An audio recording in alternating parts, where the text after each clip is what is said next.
ಈಗಾಗಲೇ ಕಾಂಗ್ರೆಸ್ ಅಧ್ಯಕ್ಷರಾದಂಥ ಶ್ರೀ ಮಲ್ಲಿಕಾರ್ಜುನ್ ಖರ್ಗೆ ಸಾಹೇಬರು, ಮಾನ್ಯ ಮುಖ್ಯಮಂತ್ರಿಗಳು ಶ್ರೀ ರಾಹುಲ್ ಗಾಂಧಿಯವರು ತಿಳಿಸಿದಂಗೆ ಪಾಕಿಸ್ತಾನ ಇರ್ಬೋದು ಅಥವಾ ಪಾಕಿಸ್ತಾನ ಆಕ್ಯುಪೈಡ್ ಜಮ್ಮು ಆ್ಯಂಡ್ ಕಾಶ್ಮೀರ್ನಲ್ಲಿ ಏನು ಟೆರರ್ ಬೇಸಸ್ ಇದೆ ಅದರ ಮೇಲೆ ಇವತ್ತು ಆಪರೇಷನ್ ಸಿಂಧೂರ್ ಅಂದ್ಬಿಟ್ಟು ಏನು ದಾಳಿ ನಡೆಸಿದ್ದಾರೆ ನಮ್ಮ ಸೈನಿಕರು, ಅದಕ್ಕೆ ಸಂಪೂರ್ಣವಾದಂಥ ಬೆಂಬಲ ನಮ್ಮ ಪಕ್ಷದಿದೆ. ಮತ್ತು ಪಹಲ್ಗಾಮ್ ಅಟ್ಯಾಕ್ ಆದ ನಂತರ ಭಾಳ ಸ್ಪಷ್ಟವಾಗಿ ಕಾಂಗ್ರೆಸ್ ಪಾರ್ಟಿಯ ನಿಲುವು, ಸರ್ಕಾರ ಯಾವುದೇ ಡಿಸಿಷನ್ ತಗೊಂಡ್ರೂ ಕೂಡ ನಾವು ಅದಕ್ಕೆ ಬದ್ಧರಾಗಿರ್ತೇವೆ ಅಂತ ನಾವು ಹೇಳಿದ್ದೇವೆ. ಅದರ ತಕ್ಕಂಗೆ ಇವತ್ತೇನು ಆಪರೇಷನ್ ಸಿಂಧೂರ್ ಇವತ್ತು ಟೆರರ್ ಬೇಸಿಸ್ ಮೇಲೆ ನಡೆಸಿದ್ದಾರೆ ಅದಕ್ಕೂ ಕೂಡ ನಾವು ಸಂಪೂರ್ಣ ಬೆಂಬಲಿಸ್ತಾ ಇದ್ದೇವೆ. ಮತ್ತು ವಿಶಿಷ್ಟ ವಿಚಾರ ಏನಪ್ಪ ಅಂದರೆ, ಭಾಳ ಸ್ಪಷ್ಟವಾಗಿ ನಮ್ಮ ಇಂಡಿಯನ್ ಆರ್ಮಿದವರು ಬರೀ ಟೆರರ್ ಬೇಸಸ್ನ ಟಾರ್ಗೆಟ್ ಮಾಡಿ ಪಾಕಿಸ್ತಾನ್ ಮಿಲಿಟರಿ ಇರ್ಬೋದು ಅಥವಾ ಪಾಕಿಸ್ತಾನ್ ಸಿವಿಲಿಯನ್ಸಿಗೆ ಇರ್ಬೋದು ಯಾವುದೇ ರೀತಿಯಾದಂಥ ಟಾರ್ಗೆಟ್ ಮಾಡಿಲ್ಲ. ಮತ್ತು ಈಗ ತಾನೇ ಪತ್ರಿಕಾಗೋಷ್ಠಿನಲ್ಲಿ ಹೇಳ್ದಂಗೆ ಅಕಸ್ಮಾತ್ ಪಾಕಿಸ್ತಾನದವರು ಈ ದಾಳಿಯ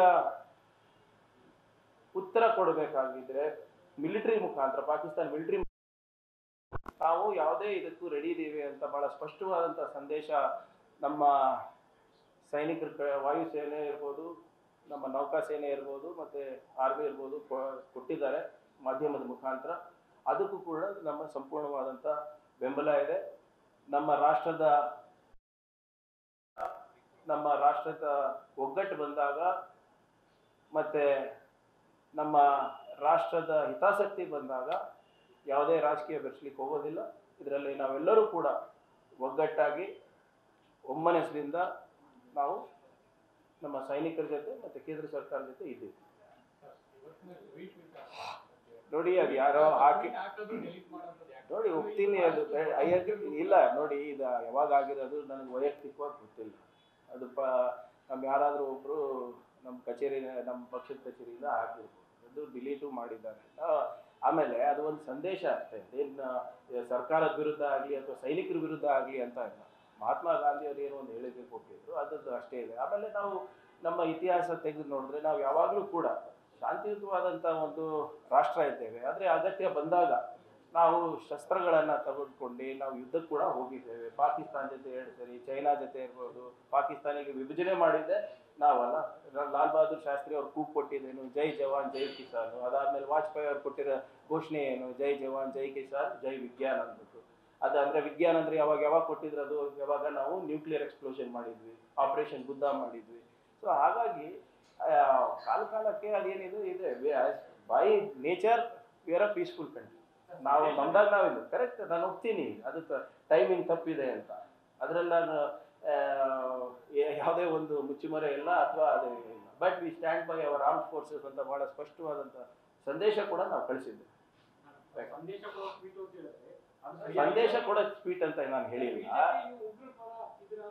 ನೋಡಿ, BJP ಅವರೆಲ್ಲ ಹೇಳ್ತಾರೆ ಅಂದರೆ ಪಾಕಿಸ್ತಾನ ವಿಭಜನೆ ಮಾಡಿದಾಗ ನಾವೇನು ಉಗ್ರ ಪರವಾಗಿಲ್ವಾ? 2 ಸರಿ ಯುದ್ಧ ಮಾಡಿದ್ದು ಯಾರಿಗೋಸ್ಕರ? ರಾಷ್ಟ್ರದೋಸ್ಕರ ತಾನೆ. BJP ಅವರು ಎಲ್ಲಿದ್ರು ಸರ್ ಅವಾಗ? ಹುಟ್ಟಿತ್ತ? ಸೊ ಇವೆಲ್ಲ ನೋಡಿ, ಸುಮ್ಮನೆ ರಾಜಕೀಯ ಬೆರೆಸೋದು ಬೇಡ. We have express complete solidarity with our armed forces. We have expressed complete support to the Prime Minister of India for any decisive action he is taking against terrorism. Congress party has zero tolerance for terrorism. So ಆದ್ದರಿಂದ ಇವತ್ತು ನಮ್ಮದು ಇಷ್ಟು ದೊಡ್ಡ army ಇದೆ ಅಂದರೆ ಅವಾಗಿಂದ ನಾವೇ ಇರೋದಲ್ಲ, 75 ವರ್ಷ 65 ವರ್ಷ ನಾವೇ ಆಳಿದಲ್ಲ. ಇವತ್ತು ಇಷ್ಟು ದೊಡ್ಡ ಆರ್ಮಿಯೆಲ್ಲ ಬೆಳೆಸಿದ್ದೀವಿ ಅಂದರೆ ಅದು ನಾವು ಯಾವಾಗ ಬೇಕು ನಮ್ಮ ಏನು ಉಗ್ರ ವಿರುದ್ಧ ತಾನೇ ಬೆಳೆಸಿರೋದು ನಾವು. ಸೊ ಅದರಿಂದ BJP ಅವರು ಕೂಡ ಈ ಸಂದರ್ಭದಲ್ಲಿ ರಾಜಕೀಯ ಮಾಡಬಾರ್ದು ಅಂತ ನಾನು ಕೇಳ್ಕೊತೇನೆ. Thank you. ನ್ಯೂಸ್ ಫಸ್ಟ್, ನಿರ್ಭೀತಿಯಿಂದ ನಿಮ್ಮ ಪರವಾಗಿ.